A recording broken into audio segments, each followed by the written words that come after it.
근데 이 시대에는 정말 파격적으로 타티아나가 어떤 행동을 하는지 아세요? 바로 오네긴에게 뜨거운 사랑을 담은 편지를 보냅니다. 그런데 오네긴이 답장을 안 합니다. 그래서 타티아나가 정말 미치겠는 거예요.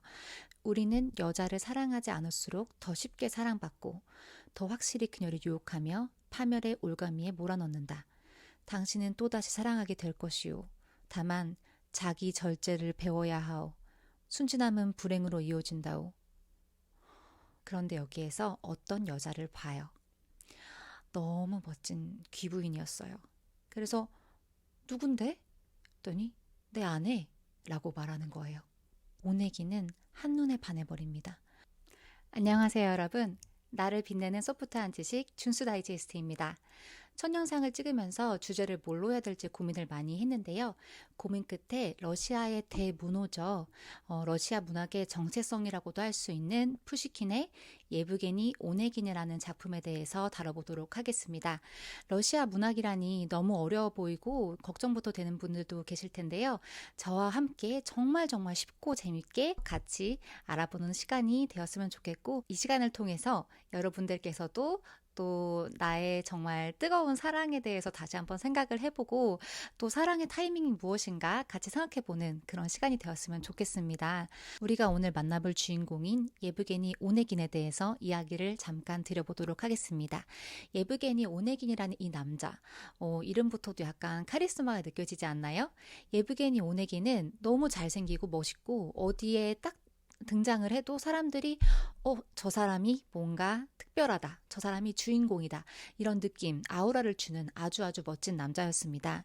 그런데 이 남자가 상트페테르부르크라는 큰 도시에서 있으면서 사교계에서 아주 활발하게 활동을 하고 굉장히 매력 넘치게 행동을 하고, 그래서 사람들의, 특히 여자들의 이목을 끄는 그런 남자였어요.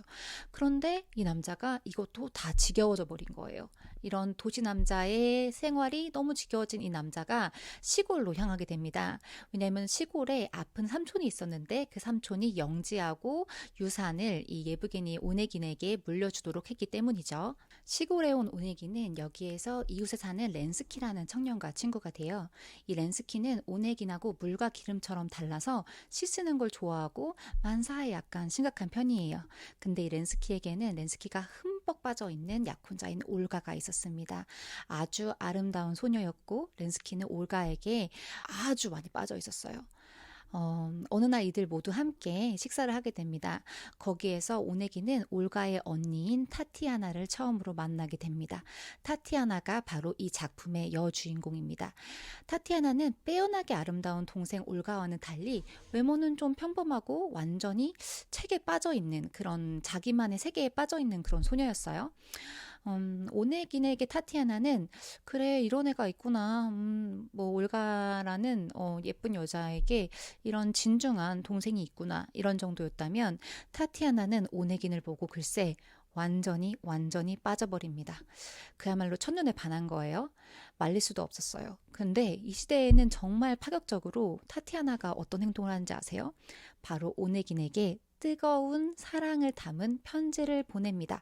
그 당시에는 거의 사회적인 자살이라고 하긴 좀 그렇지만 좀 있을 수가 없는 일이라고 할 수가 있었죠. 여자가 자기 뜨거운 마음을 편지로 남자에게 쓴다는 건 보통 일이 아니었어요. 그냥 편지도 아니었고 진짜 뜨거운 감정의 고백이었거든요. 편지 내용을 조금 같이 살펴볼까요? 더 무슨 말이 필요한가요? 이제 저를 경멸하며 벌 주셔도 그건 당신의 자유입니다. 하지만 제 불행한 운명에 단 한 방울의 연민의 정을 느끼신다면 부디 이대로 절 내버려 두진 않으시겠죠. 당신과의 진정한 만남을 위해 내 삶은 지금까지 저당 잡혀 있었을 뿐, 그대는 신이 내게 보내준 사람, 이제부터 내 운명을 그대에게 맡기니 그대 앞에 눈물 흘리고 그대의 보호만을 간절히 애원할 뿐. 여기서 끝내지요. 다시 읽기 끔찍하고 부끄럽고 두려워서 죽겠지만 내 마지막 보루는 당신의 명예, 그 앞에 과감히 나 자신을 맡깁니다. 이런 편지 어떠세요?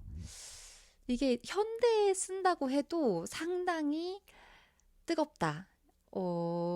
저는 만약에 제가 아끼는 동생이 이런 편지를 잘 모르는 처음 본 남자한테 쓴다고 하면 다시 생각해 보라고 말릴 것 같아요. 그런데 타티아나가 그 옛날 러시아에서 이 편지를 쓴 거죠. 다시 읽어보지도 않고 수정하지도 않고 그냥 보낸 겁니다. 이게 표현이 좀 자유로운 우리들에게는 글쎄요, 뭐 이럴 수도 있겠지 싶지만 당대 러시아 사람들한테는 상상을 초월하는 고백이었어요. 푸시킨이 이 작품을 쓰기 전까지 러시아 여성이 러시아어로 이런 마음을 어떤 문학에서 내보인 적이 한 번도 없었던 거죠. 그래서 당대에 엄청난 센세이션을 불러일으킵니다. 실제로 수많은 독자들에게 충격하고 감동을 줬다고 합니다. 자, 일단 편지는 좋습니다. 그런데 그게 다가 아니잖아요. 그 다음이 더 중요하죠. 오네긴이 답장을 어떻게 보낼지 그게 더 중요하죠. 그런데 오네긴이 답장을 안 합니다. 그래서 타티아나가 정말 미치겠는 거예요. 그러던 어느 날 오네긴이 타티아나네 집에 렌스키랑 같이 방문을 하기로 해요. 타티아나는 심장이 난리가 난 거죠. 오네긴이 오기로 했는데 안 와요. 타티아나는 너무 떨려서 기다리다가 막 그 겨울에 김이 서려진 창문에 오하고 이를 쓰면서 기다리는 거예요. 네, 예브게니 오네긴 예브게니의 오하고 이를 쓰면서 애타게 기다립니다. 너무 애틋하죠. 근데 막 이제 다가닥 하고 말갈불 소리가 들려오기 시작해요. 오네긴이 온 거예요. 타티아나가 너무너무 떨려서 못 참는 거예요. 그래서 막 밖에 나와서 걸어다니다가 벤치를 딱 보고 거기 앉아서 마음을 가다듬어요. 그러고 나서 딱 일어나서 걷기 시작하는데 오네긴이 거기에 딱 등장한 거예요. 책에는 어떻게 나와 있냐면 바로 그 순간 그녀의 코앞에 두 눈이 형령한 에비게니 무서운 유령처럼 서 있는 것이 아닌가. 불빛에 휩싸이듯 그녀는 멈춰섰다. 여기서 장이 바뀝니다. 3장에서 4장으로 넘어가면서 푸시킨이 유혹에 대해 몇 마디를 합니다. 우리는 여자를 사랑하지 않을수록 더 쉽게 사랑받고 더 확실히 그녀를 유혹하며 파멸의 올가미에 몰아넣는다. 사랑의 기술로 이름 높은 방탕한 냉혈아는 어디서나 자신을 뽐내가며 사랑 없는 사랑을 즐기곤 했지. 오네긴이 그랬다는 거예요. 그런데 이제 오네긴은 이런 것도 다 지겹고 지친 거예요. 이런 연애 노름 이런 게 다 지겨워진 거예요. 그런데 타티아나의 이 편지를 보고 오네긴은 짜릿하게 감동받습니다. 왜냐? 너무너무 진심 펀치니까. 그리고 원문에 나온 대로 달콤하고 순결한 꿈속으로 그의 영혼은 빠져들었다. 오래전 느껴봤던 감정의 불길에 잠시 사로잡힌 것인지도 모른다. 그래서 어떻게 됐을까요? 두구두구두구두구. 1, 2분 동안 말이 없다가 오네긴이 말을 합니다. 그의 말을 쉬운 말로 풀자면 이렇습니다. 너 나한테 편지 썼지? 아니라곤 하지 마. 너의 진심 잘 들었어. 너의 그 마음이 너무 소중하다. 그래서 마음이 흔들리긴 했는데 근데 너가 잘한 것 같진 않아. 너가 솔직하게 말했으니까 나도 솔직하게 얘기해 줄게. 이러면서 말을 하는 거예요. 난 결혼이 적합하지 않은 남자야. 넌 나랑 결혼해도 하나도 안 행복할 거야. 이러면서 원문을 빌리면 다음과 같이 말합니다. 화내지 말고 들어줘. 젊은 처녀의 가벼운 꿈들은 끊임없이 바뀌는 법. 당신은 또다시 사랑하게 될 것이오. 다만 자기 절제를 배워야 하오. 모두가 나처럼 당신을 이해하진 못할 테니까. 순진함은 불행으로 이어진다오. 어떤 것 같아요? 오네긴의 이 말이. 저는 그리고 실제로 작품 속의 타티아나도 그렇지만 너무너무너무너무 괴로울 것 같아요. 근데 이 남자의 말이 틀리진 않죠. 사실 저는 이 부분을 보고 저의 오랜 과거의 한 모습이 뜨끔하는 느낌을 받았습니다. 왜냐면 누구나 다 그런 뜨거운 사랑을 표현하지 못해서 어쩔 줄 모르던 그런 때가 있지 않나요? 이렇게 어른이 되면서 뭔가 적절히 숨기는 법을 알게 되지만 어렸을 때는 좀 뜨거운 그런 마음이 있고 이거를 어떻게 막 표현하고 싶고 그게 절제가 안 되는 그런 때가 있죠. 푸시킨도 작품 속에서 얘기하듯이 이 연애에 닳고 다른 오네긴이란 남자가 너무 이렇게 나에게 뜨거운 진심을 고백하는 아름다운 순정을 가진 소녀에게 해줄 수 있는 어떻게 보면 최고의 어른스러운 말이었던 것 같아요. 하지만 타티아나 입장에선 너무너무 슬프죠. 너무 슬프고 자괴감이 느껴지고 비참하죠. 그래서 잠도 잃고 미소도 잃고 평온함도 잃고 시들어갔습니다. 이번엔 또 다른 한편의 렌스키와 올가 얘기를 해볼게요. 렌스키는 약혼 여인 올가에게 올인합니다. 자꾸 마음이 너무너무 커지고 있어요. 그러던 어느 날 렌스키가 오네긴을 타티아나의 명명일 파티에 같이 가자고 해요. 근데 오네기는 막 사람들이 모여서 번잡하고 뻔하게 시끌벅적하게 보는 게 너무 싫은 거예요. 그래서 안 간다고 했는데 렌스키가 아니야, 그냥 가족끼리 조촐하게 모이는 그런 모임이야 라고 설득을 해서 가죠. 근데 오네긴이 가보니까 자기가 예상했던 대로 엄청 시끌벅적하고 막 너무 싫은 그런 현장인 거예요. 그래서 오네긴이 자기 이런 데 끌어들인 렌스키한테 너무 화가 나서 재미로 올가를 꼬십니다. 그냥 순전히 재미로 올가를 꼬시면서 춤을 연이어서 추고 수다도 떨고 그런 거죠. 근데 렌스키가 아직 너무 젊고 막 힘이 에너지가 뻗쳐서 이걸 보고 너무너무 화가 난 거예요. 그래서 어떻게 하는지 아세요? 결투를 신청합니다.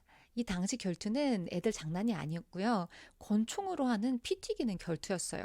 서로 등을 대고 서서 몇 발자국 걸어간 다음에 뒤돌아서 총을 쏘는 그런 거였죠. 사실 정말 이해가 안 되죠. 뭔 별 문제도 아닌데 이런 걸로 목숨을 위태롭게 하니까요. 그런데 이런 결투가 현대에 있는 우리에게는 정말 이해가 되지 않지만 당시 유럽에서는 상당히 보편적이었다고 합니다. 저는 생각했죠. 아니 그냥 오네긴이 결투를 거절하면 안 되나? 그런데 그 당시에 이런 결투를 거절한다는 건 진짜 쪽팔린 거고 사교계에서는 매장이 되는 그런 비겁한 행동이었다고 합니다. 그러다 보니 오네긴도 그래 결투하자 이래서 같이 결투를 하기로 해요. 그래서 그 둘이 추운 눈밭에서 결투를 하기로 합니다. 결과는 어떻게 됐을까요? 렌스키가 죽습니다. 너무 어이가 없고 비참하죠. 오네긴도 이 일로 너무 큰 충격을 받습니다. 죽을 줄은 정말 몰랐거든요. 고작 해봐야 발이나 허벅지 같은 데 쏘고 말려고 했는데 심장을 뚫어버린 거죠. 그래서 오네긴은 충격을 받고 모든 걸 떠나 방랑자의 길을 걷게 됩니다. 그런 비극이 있는 후에 올가는 또 올가대로 아주 슬퍼하다가 다시 자기 짝을 만나서 결혼을 하게 됩니다. 남겨진 타티아나는 가끔 오네긴의 집에 가요. 가려고 간 게 아니라 어떻게 가다 보니까 오네긴의 집에 가 있는 거예요. 거기에 오네긴은 없어요. 그렇지만 오네긴이 남긴 것들을 보면서 그가 남긴 책들도 막 읽어요. 그러면서 오네긴을 이해해 보려고 하죠. 너무 수수께끼 같던 그 남자를. 그는 떠났지만 그가 남긴 공간에서 책을 읽으면서 시간을 보내는 타티아나. 그리고 시간이 흐릅니다. 오네기는 방랑 끝에 상트페테르부르크에 돌아가서 한 파티에 참여를 합니다. 그런데 여기에서 어떤 여자를 봐요. 너무 멋진 귀부인이었어요. 너무 아름다워. 뭔가 딱 예쁘다? 이런 느낌보다는 모두가 우러러보고 우아하고 품이 있고 너무 멋진 거예요. 근데 아무리 봐도 누굴 닮았어. 누구 닮았지? 그래서 보는데 에이 타티아나 그 시골 처녀가 여기에 그럴 린 없지 하고 있는데 아는 공작인 친구가 다가오는 거예요. 그래서 물어봐요. 저 여자 누구지? 혹시 이랬더니 그 공작이 말하죠. 아니 저 여자를 모르다니 너 진짜 사교계에서 오래 자리를 비웠구나. 내가 소개시켜 줄게. 그래서 누군데? 했더니 내 아내 라고 말하는 거예요.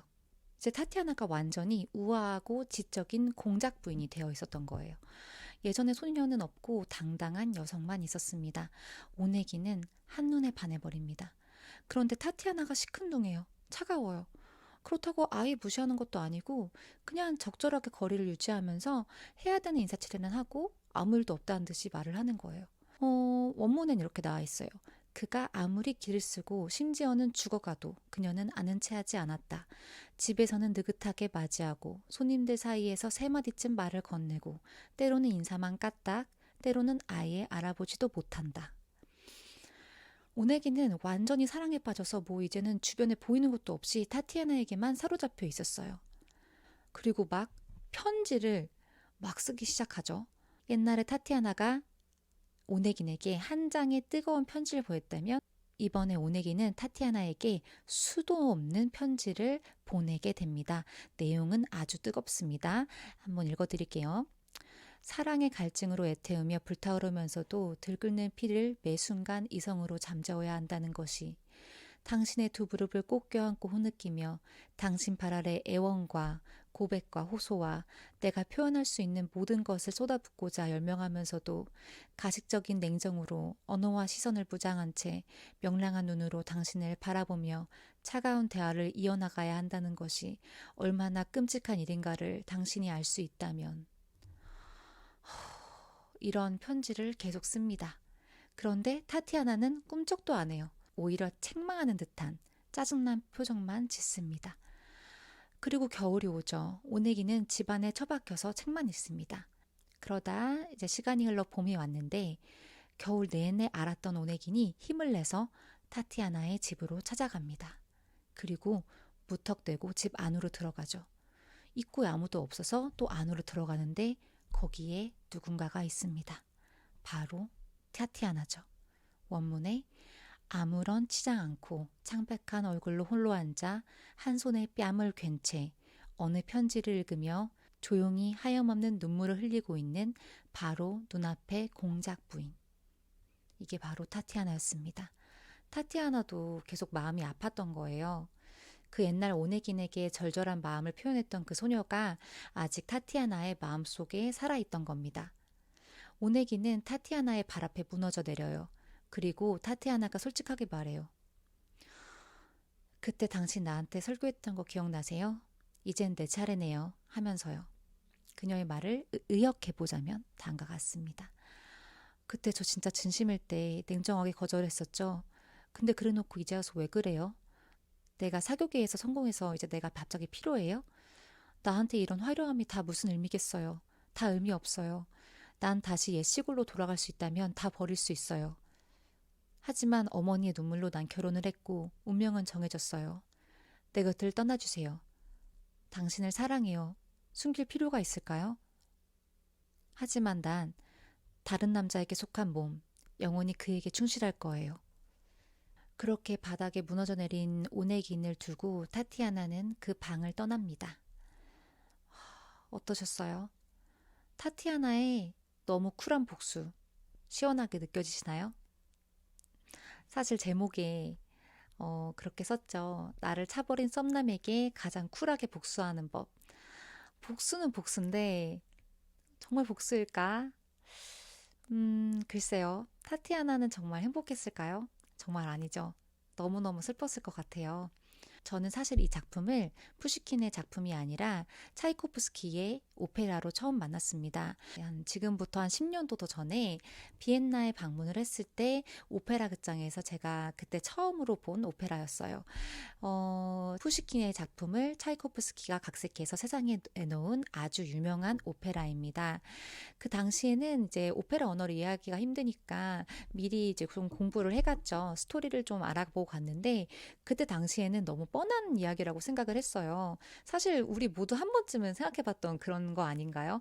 어떤 썸남이 있고 잘 안 됐어. 그럼 내가 아니면 뭐 남자친구가 날 찼어. 그러면은 뭐 에이미 씨의 노래처럼 보여줄게. 완전히 달라진다. 하면서 어떤 나의 달라진 멋진 모습으로 나타나고 싶고 그래서 나를 지나쳐버린 그 상대방을 후회하게 하고 싶고 뭐 이런 거는 너무 흔한 얘기라고 저는 생각을 했는데 그런데 이 고전을 다시 한번 제대로 읽고 나니까 이게 그렇게 단순하고 뻔한 이야기만은 아니었습니다. 엄청난 가치가 숨겨진 작품이었어요.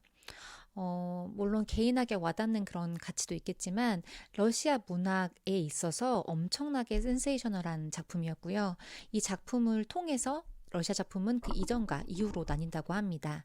왜냐하면 이전에는 러시아 작품들이 거의 초기에 제대로 된 러시아어도라고 하기도 좀 애매한 슬러버로 된 종교서적이 많았고 또 귀족 부인들은 거의 평상시에도 불어를 사용할 정도로 불어에 대한 선망이 강한 시대였어요. 그러다가 푸시킨이 처음으로 러시아 사람들의 언어로 러시아 사람들의 감정을 표현한 거예요. 그리고 이 작품은 시로 써진 소설이에요. 좀 특이하죠. 그렇기 때문에 더 임팩트가 강하게 느껴지는 그런 곳들이 있죠. 물론 저희는 번역본을 보기 때문에 그 원어에서 느껴지는 시에서 주는 강력함을 읽기는 좀 힘들다는 그런 점이 안타깝지만 그래도 시로 읽기 때문에 더 강력하게 느껴지는 부분들이 있습니다. 저는 이 작품을 다 읽기 전에는 타티아나가 어찌 보면은 하나의 복수? 가장 통쾌하고 쿨한 복수를 하게 돼서 통쾌할 거라고 생각을 했어요. 그런데 다시 읽고 또 읽을수록 타티아나가 너무 가여운 거예요. 진심으로 오네기는 사랑하는 마음을 계속 품고 있으면서 또 그런 걸 드러내면 안 되는 나의 존엄과 명예를 지키고자 오네긴을 거부하는 그 모습이 너무 안타깝더라고요. 그래서 사랑은 뭐다? 타이밍입니다, 여러분. 그리고 또 여기에서 한 가지 생각해보고 싶은 건 타티아나는 어떻게 그런 변화를 가져올 수 있었을까인데요. 이 부분은 원작에서조차 제대로 나오지 않아서 상상에 맡길 수 있는 부분이 있는 것 같아요. 저는 오네긴이 떠난 후에 타티아나가 오네긴의 집을 드나들면서 그의 책을 읽으면서 그를 이해하려고 한 부분이 참 눈에 띕니다. 원문에서 보면 페이지의 여러 곳에 날카로운 손톱으로 표시가 되어 있어 세심한 처녀의 눈은 더욱더 반짝이며 그곳에 쏠린다. 대체 어떤 생각과 의견에 오네긴이 감동을 받았는지, 무엇을 침묵 속에 동감하고 있었는지 타티아나는 두건대며 깨닫는다. 그리하여 이제 조금씩 타티아나는 전능한 운명의 흠에 의해 자신이 동경해온 바로 그 상대를 좀 더 명료하게 이해하기 시작한다. 슬프고도 위험한 괴짜, 지옥 혹은 천상의 피조물, 이 천사, 이 오만한 악마인, 과연 그는 무엇인가? 과연 의문은 풀렸는가? 과연 그 단어는 찾았는가? 타티아나는 나름대로 자신의 고통에 대해 답을 찾으려고 열심히 노력한 것 같습니다.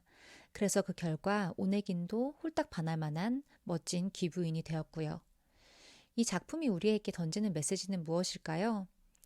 서로의 마음이 같은 속도로 움직이지 않을 때 그 안타까움에 대해서 푸시킨이 너무 섬세하게 그려냈죠. 그리고 타티아나처럼 누군가를 진정으로 이해하려는 노력이 결국 우리 자신을 성장시키는 것 같습니다. 여러분은 어떠셨나요? 타티아나의 선택에 대해서 어떻게 생각하세요? 타티아나가 오네긴에게 쓴 뜨거운 편지에 대해서 그리고 또 오네긴이 타티아나에게 했던 그 설교에 관해서 어떻게 생각하시나요? 사실 이런 것들이 오늘날의 우리에게도 너무 연관이 되어 있지 않나요? 그래서 여러분들도 나라면 어땠을까 생각하시면서 이 작품과 더 긴밀하게 소통하시길 바라겠습니다. 그리고 그 소통을 댓글로 남겨주시면 더 감사하겠습니다. 다음에는 또 어떤 흥미로운 지식으로 찾아뵐지 기대해 주시고요. 구독과 좋아요도 잊지 말아주시기 바랍니다. 지금까지 준스 다이제스트였습니다. 감사합니다.